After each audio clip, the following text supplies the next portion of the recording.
Quem não paga o financiamento do seu veículo pode sofrer uma medida muito drástica, que é a busca e apreensão. A instituição credora, que geralmente é um banco, vai entrar com uma ação judicial pedindo uma medida liminar, você nem vai ficar sabendo disso, e a hora que você tiver consciência do que aconteceu, tem um oficial de justiça na sua porta, geralmente acompanhado da polícia, que vai fazer a apreensão desse veículo.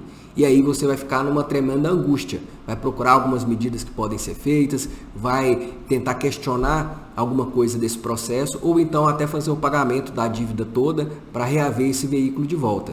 E algumas coisas podem acontecer nesse caminho, que o banco venda o veículo antes de terminar, por exemplo, o processo da busca e apreensão, ou então nesse prazo, que é de 5 dias que você tem para fazer o pagamento da dívida, às vezes mesmo a pessoa pagando, o banco mesmo assim faz a venda desse veículo. E isso acontece porque não existe um controle de algumas instituições financeiras muito acertado, e algumas coisas fogem ali do controle e acabam gerando uma situação como essa. A pessoa mesmo pagando a dívida integral, nesse prazo de 5 dias, tem o veículo vendido e aí ela não sabe ao certo o que pode acontecer. E esse vídeo é justamente para esclarecer essa questão. O que pode ser tomado de medida contra a instituição financeira quando ela vende o veículo de forma irregular, quando ela não podia fazer essa venda?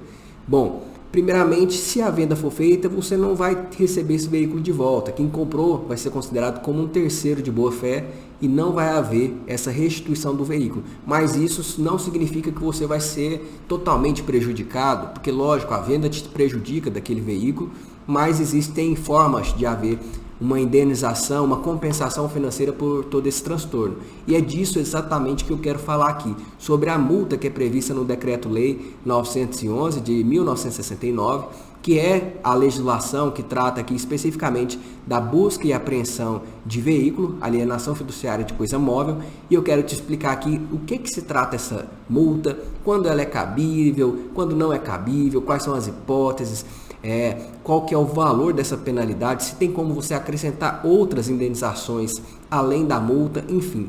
Eu espero que esse vídeo aqui traga todas as informações que você precise sobre esse assunto. Primeiramente, o artigo 3º, parágrafo 6º do Decreto-Lei 911, ele vai dizer que na sentença que decretar improcedência da ação de busca e apreensão, o juiz condenará o credor fiduciário ao pagamento de multa em favor do devedor, equivalente a 50% do valor originalmente financiado devidamente atualizado. O que isso quer dizer? Se for constatada alguma irregularidade na ação de busca e apreensão, por exemplo, você questionou a notificação que foi feita, essa notificação não foi feita da forma correta, houve alguma irregularidade em relação àquilo ali, o juiz concordou com isso e determinou que aquela ação de busca e apreensão fosse julgada improcedente. Mas nesse meio tempo aí, porque essas questões às vezes levam um tempo para serem analisadas, houve a venda do seu veículo. E aí é numa circunstância como essa que vai haver a aplicação dessa penalidade. No caso de improcedência da ação de busca e apreensão, pode ser também pelo fato de ter havido alguma cobrança abusiva em relação aos juros, por exemplo, daquele contrato. Era acima da taxa média do Banco Central, por exemplo, e aí você pode questionar isso e o juiz concordando vai descaracterizar a mora e vai determinar a improcedência da ação de busca e apreensão. Enfim, tem inúmeras possibilidades que podem resultar na improcedência da busca de apreensão. Tem contratos, às vezes, até que não tem essa garantia da alienação fiduciária, por mais incrível que pareça, e o banco entra com a ação de busca e apreensão mesmo assim. Enfim, tem uma série de possibilidades que podem resultar nessa improcedência da busca e apreensão. E quando isso ocorrer e o veículo tiver sido vendido, o juiz vai aplicar essa penalidade que é de 50% sobre o valor originalmente financiado com a atualização monetária. Então, se você comprou às vezes um veículo no valor de 100 mil, deu uma entrada de 20 e financiou 80 para pagar aquele veículo, essa multa vai ser de 40 mil reais. Com os acréscimos, lógico, isso vai aumentar um pouco, mas é só a título de exemplo para que você tenha uma clareza do entendimento do que eu estou dizendo aqui, tá? Essa penalidade, ela não é uma única penalidade que pode ser aplicada aqui contra a instituição que fez a venda desse veículo. Nós temos outras situações também que podem ser condenadas. Pode haver a condenação da instituição financeira. Até porque o parágrafo 7º do artigo 3º, ele vai dizer que essa multa mencionada no parágrafo acima, no 6º, não exclui a responsabilidade do credor fiduciário por outras circunstâncias, por perdas e danos que a pessoa possa ter. E quais seriam essas indenizações por perdas e danos? O que a pessoa poderia reclamar? A principal questão aqui que eu vejo de indenização que a pessoa pode pedir, além da multa dos 50%, é o próprio valor do veículo. O principal prejuízo que a pessoa sofre com a venda irregular daquele veículo, que ela conseguiu ali descaracterizar a ação de busca e apreensão, ela conseguiu derrubar aquela ação, é justamente o veículo. Então ela pode pedir, além da multa, o valor do veículo. E esse valor do veículo ele é calculado de acordo com a tabela FIPE na data que houve a busca e apreensão. Você pega o valor pela pesquisa simples e faz esse pedido também de indenização desse valor. Evidentemente, se havia ali algum saldo para ser pago ao banco, é descontado desse valor do veículo, mas você também tem o direito de receber essa indenização pela perda do próprio veículo. Outros prejuízos também podem ser indenizados por essa previsão da lei. Não é só o valor do veículo, não é só a multa de 50%. Nós temos também a possibilidade, por exemplo, da pessoa pedir uma indenização por danos morais. A simples busca e apreensão, ela não é um fato que vai originar a indenização por danos morais. Mas o fato, por exemplo, dessa busca e apreensão ter sido feita de maneira vexatória, ou então que o veículo era utilizado ali para o transporte de uma pessoa com doença grave, para fazer um tratamento, hemodiálise, alguma coisa nesse sentido, e foi constatado que a busca e apreensão foi feita de forma irregular, foi julgado improcedente, nós também temos a possibilidade de pedir uma indenização por danos morais. Uma outra questão aqui que poderia ser pedido também são os lucros cessantes, que é aquilo que a pessoa deixou de receber.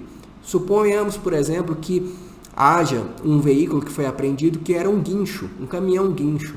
Esse caminhão gerava ali receita para uma empresa, para uma pessoa com transporte de outros veículos, e esse guincho foi apreendido e aí por isso deixou de gerar essa receita. Ou então era um caminhão ali do transporte de determinada empresa, de uma pessoa, ela utilizava isso, por exemplo, para comprar e vender mercadoria na rua, enfim. Existe uma série de possibilidades. O mundo real ele é recheado de situações que podem acontecer. E nessas circunstâncias, se a pessoa provar aquele prejuízo material que ela sofreu, esse prejuízo que ela está deixando de ganhar, que é chamado de lucro cessante, ela também tem a possibilidade de receber o valor por esses prejuízos. Além do que tudo que a gente já falamos de indenização por danos morais, da multa de 50% do valor originalmente financiado e do próprio valor do veículo. Isso tudo é cumulado, ou seja, você pede um, pode pedir o outro, pode pedir o outro e assim em diante, a depender da circunstância de cada caso, a depender do prejuízo que a pessoa sofreu.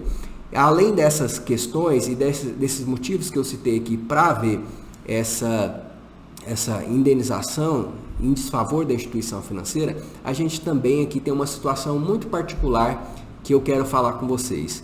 É a situação da pessoa que faz o pagamento do veículo, da dívida, no prazo de 5 dias. Como eu li agora há pouco, a lei fala que no caso de improcedência da ação de busca e apreensão, vai haver essa condenação da instituição financeira na multa e nas demais penalidades. Agora, quando a gente está falando, por exemplo, da pessoa que reconhece que aquela dívida existia, que não havia nenhuma irregularidade no processo de busca e apreensão, e ela vai lá e faz o pagamento de todo o débito pedindo o carro de volta. Bom, se esse pagamento foi feito no prazo de 5 dias, há o direito do devedor receber o veículo de volta. Nesse prazo, a instituição financeira não poderia ter vendido esse carro. Ela deveria ter segurado o veículo e somente levado ele à venda depois que houvesse pelo menos o passar desse prazo de 5 dias, que é muito rápido, são 5 dias corridos que são contados a partir da apreensão do veículo. Então ela deveria ter aguardado pelo menos esse prazo. Se acontecer da pessoa fazer o depósito do valor ali que é cobrado, que é o valor das parcelas em atraso, mais das que ainda faltavam para vencer daquele contrato, mais encargos moratórios, ela faz todo aquele pagamento de multa, de juros, enfim, deposita tudo isso lá no processo judicial, é direito dela receber o veículo de volta. E se não houver essa devolução, o juiz também pode aplicar essas penalidades. Porque, embora a ação não seja realmente reconhecida como improcedência, o banco não teve nenhuma irregularidade praticada, o banco, em relação à própria ação de busca e apreensão em si, não teve irregularidade, por exemplo, de taxa de juros, não teve irregularidade na notificação ou em qualquer outro procedimento da busca e apreensão, apenas em relação a essa venda que foi feita de forma muito antecipada, mesmo assim, mesmo não sendo considerada uma improcedência da ação, vai haver a condenação da instituição financeira a pagar essas multas, a pagar esses valores que foram perdidos aí pela pessoa que teve o veículo vendido antes do prazo.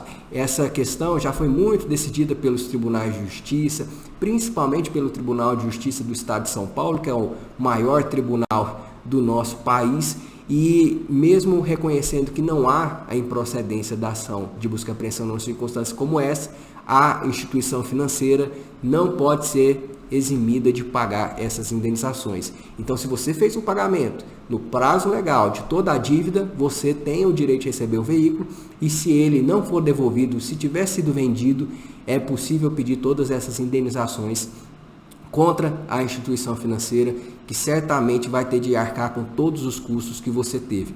Basta pedir isso no processo, pedir essa condenação da empresa, que certamente haverá esse tipo de condenação. Eu espero muito que esse vídeo tenha te ajudado, solucionado suas dúvidas. Se ficou alguma coisa, você pode escrever aqui nos comentários.